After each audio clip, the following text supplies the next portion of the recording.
Hello, and welcome to Coffee Conversations.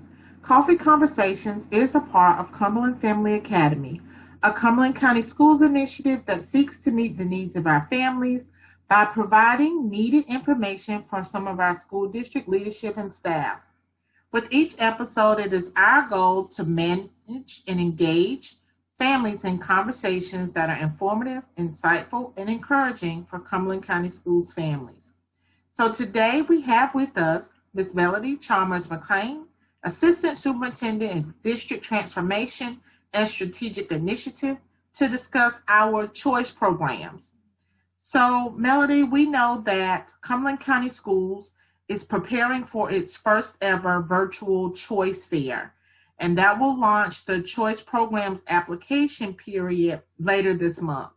Will you provide a brief overview of some of the choice programs in Cumberland County Schools? Cumberland County Schools is proud to offer a variety of choice options for families. We have over 30 programs between our elementary, middle, and high schools that are participating for the 2021-2022 school year. And those programs range from language immersion, Montessori, year-round options, global studies, the International Baccalaureate, information technology, arts and academics. We have a career and technical high school, early college, STEM, classical studies program, and Academy of Finance, opportunities around health services and public safety, collision repair. One of our newest programs is actually our virtual learning programs at our Cumberland Academy. So that is a virtual school that we opened this year for students in K-12, so across the entire span of schools. And then if I could just highlight just another one of our programs, our classical studies and year-round options at Reed Ross Classical, which is a school that is by application only. So that entire population is made up of students that have applied to that particular program. And so we have a year-round option for those families that might be interested in a kind of a smaller learning environment. There's a uniform dress code required there. And if you're interested in classical, but you don't necessarily prefer the year-round calendar, we also have a classical program at Massey Hill, where students would participate in classical studies with some of the similar requirements as Reed Ross, but just not on a year-round schedule. And finally, one of our programs that has really a lot of interest from elementary to middle to high are our language immersion programs. So we have a number of elementary schools that participate in language immersion. We provide options around Spanish, Mandarin, Chinese, and even Arabic. And so there's opportunities for students to begin in kindergarten learning that second language, and then to continue on at the middle school, and then all the way up through high school. And so that's just a really brief overview, Ms. George, of the choice programs in CCS. And so it would take us probably a whole hour to go through all of them. So we're going to encourage families just to check us out and learn more information about all of the other programs in Cumberland County Schools. Mm-hmm. It's great to hear about all the options that are available to families here in Cumberland County Schools. So we know that there is actually a process. Can you talk to us a little bit about what that application process consists of and how families can gain more information to decide which program is the best one for their child? Whenever the fall comes, it's like getting into the season of choice. And so we begin our application period in November. And this year we're going to start on November the 16th. And the application period will run all the way through January the 22nd of 2021. Our application process is completely online. So families can access the application portal by going to the Choice website. And that is from the Cumberland County Schools webpage. From there, parents will access the application portal, and then they can create a student account on what's called the Family Dashboard. And so it's that Family Dashboard that provides as the centralized service to process and submit all applications. After you create an account at the Family Dashboard, a family will be able to add a child, or if they have multiple children, to one account. So you don't have to create multiple accounts if you have multiple children applying to different programs. you create one family account, and then you add all of your children to that one account. And if there are families that may have already applied previously and you already have an account, you wouldn't have to create a new account. You would just log in utilizing your username and password. And if you've forgotten your password, there is a forgot password option to allow you to reset your password and go in. And so families are able to go into that family dashboard and complete applications for each of the children that they may have applying to a program. Applications can be submitted for more than one program, so there is no maximum. But remember that you can still only attend one school. So even if you apply to multiple schools, and if you get accepted to multiple schools, a family will need to, in the end, select the school that they plan to enroll their child in. It's also important that families make sure that they're able to receive emails from the company that is helping us process these applications, and that's called Scrib Online. And so if you see Scrib Online families and you've applied to participate in the choice program, that is an important email. So make sure that you watch out for those emails, and they will give you updates on the status of your application. And just let you know if there's any additional information that you may need to complete. Before you apply, we do encourage you to check out that choice guide on the CCS website. Once again, which will give you more information about the programs that I gave you a brief overview of this morning.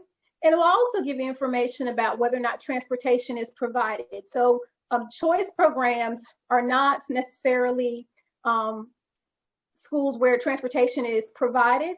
And so we want to kind of be upfront about that. And so we encourage families to just check out the different options and see which ones might provide transportation and which ones that the parents will be responsible for providing their own transportation for their child to participate.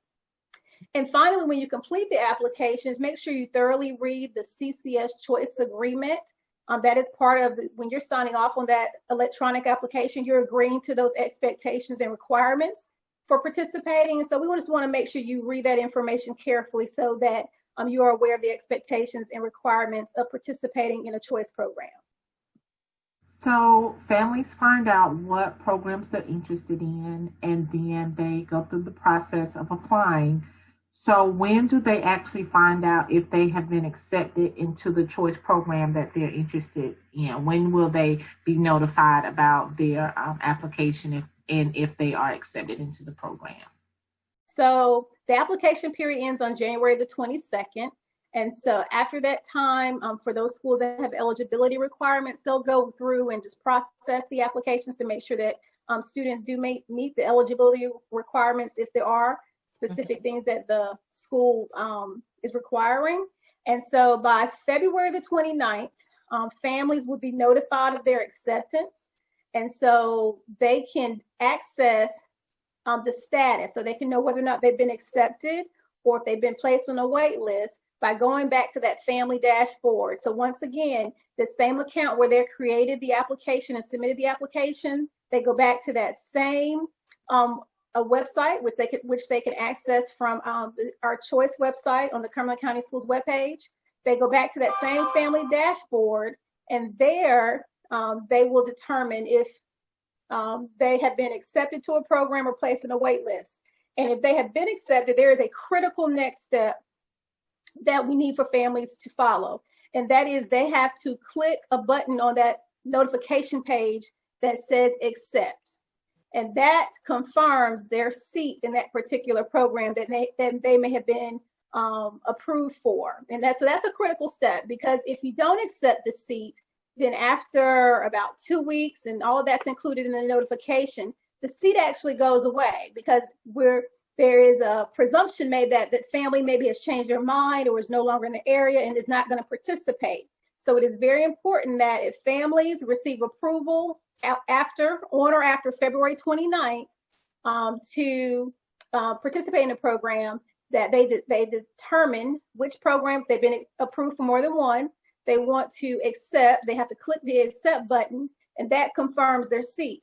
And now if they've been accepted to multiple programs, of course, if they're the seats that they're not accepting, they would click the button that says reject. And so that's a kind of a next step that happens on February the 29th, that families will go into the dashboard, look for the status of their application, and then if they are going to accept the seat, click the accept button, and there's a deadline to do that. It's usually about 2 weeks after we give you notification that you've been approved for a program. So that lets us know if we need to go and then pull students from the wait list. If there are families that may have changed their mind and maybe there was a family that was on a wait list, now we can go to that family. So that's another key step. But all that happens on February the 29th, and families are given time after that to make those decisions. So if a family lives in a particular school district or zoned for a particular school for their home school, and that school has a choice program, do students still have to apply for that choice program if that's the school that they're already zoned for? How does that work?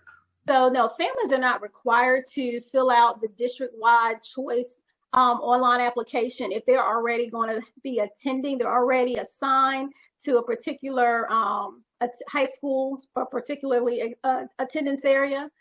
So if they're already assigned to Terry Sanford High School and they plan to attend the Academy of Global Studies, or they would like to participate in the Academy of Global Studies at Terry Sanford, then they would not have to go through this process, but they would need to contact Terry Sanford and speak to the director of global studies there, and then he or she can walk you through the process of what they would need to do kind of at that kind of local level at the school. So it is not required for students who reside in an attendance area to complete this application. This is really for families who may be wanting to attend a school outside of their attendance area. And so this is that official process that you would have to go through to get approved to participate in that program that's outside of your zoned attendance area. And additionally, it's for the schools, like I identified some of our smaller schools who are by application only. And so the only way to participate in those programs is for you to complete an application. So, but if you're already in the attendance area and you're already going to be attending a particular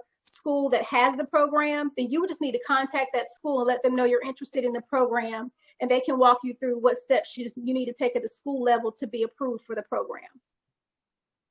There are a lot of choice programs, elementary, middle, and high school. Are families able to apply for more than one choice program? And so that's why I think the exploration piece of really learning more about the programs is important, because yes, you can apply. For more than one program, there's no limit. However, we really want students to make and families to make informed decisions. And so we want you to really look at the program, look at a child's interests, their goals, and just kind of be selective so that that you wouldn't have necessarily apply for 5 or 6 programs, but maybe there are 2 or 3 that really align with your child's interests. And so we encourage you just to explore so that you can kind of narrow down your options, but you can apply to more than one program at a time. Before we wrap up, just one last question. Where can families go to access more information about Cumberland County Schools choice programs, the process, and their options? So, as you started off, families can learn more, first of all, by attending our first ever virtual choice fair on Saturday, November the 14th from 10 o'clock a.m. to 1 o'clock p.m. So on that morning, all of our schools that participate in our choice program are going to have virtual rooms available where you, families, can log in to go to the choice website. We'll have the links to those rooms available, and you can go ahead and connect with the staff and some of the students at those particular programs that you might be interested in, and you can learn and get more information directly from those schools. And then you can ask questions. So it's a one-stop shop on Saturday, November the 14th, where all of our programs are going to be available virtually from 10 to 1 on Saturday, November the 14th. And so we will have the links for families to go to those rooms available on the Choice website through the Cumberland County Schools webpage on that Saturday morning. So you'll go to the website And then you'll find the links, and then you'll see all the different programs, and then you can click and go into the rooms that you're interested in learning more information about, or you can call in. We'll have the dial-in numbers available as well, so you can dial in and get the information via phone as well. Additionally, on the Choice website, we're going to be having videos in this week and going into the week before the Choice Fair available, so you can actually see some of our students and our school staff from the Choice program. So check out the Choice website. There's also a program guide which provides an overview or summary of all of our programs in one document. And then we're also going to be having virtual information sessions. And so for the families that might not be able to participate in the Choice Fair on Saturday, November the 14th, throughout the month of November, December, and January, if you go on the Choice website, there are already meetings set up where I will be available to share additional information about our programs and also answer parents' questions. And so we just encourage you to go to that Choice website, call a Choice office at 910-678-2450. If you have any questions, we're here to help our families navigate through this process. We know it's a virtual world we're living in, but if we don't want families to be limited by the technology. So if you need any help in completing the online application, call our office. We're definitely here to assist and make sure any family that wants to participate in a Choice program is able to participate. That was great information, valuable to families as they make decisions about the choice options that are here in Cumberland County Schools, and the virtual Choice Fair that will take place. So thank you so much for that information. Thank you for joining us. Thank you, families, for joining us for another episode of Coffee Conversations. Remember, join us next time where you bring the coffee and we'll bring the conversation. Have a wonderful day.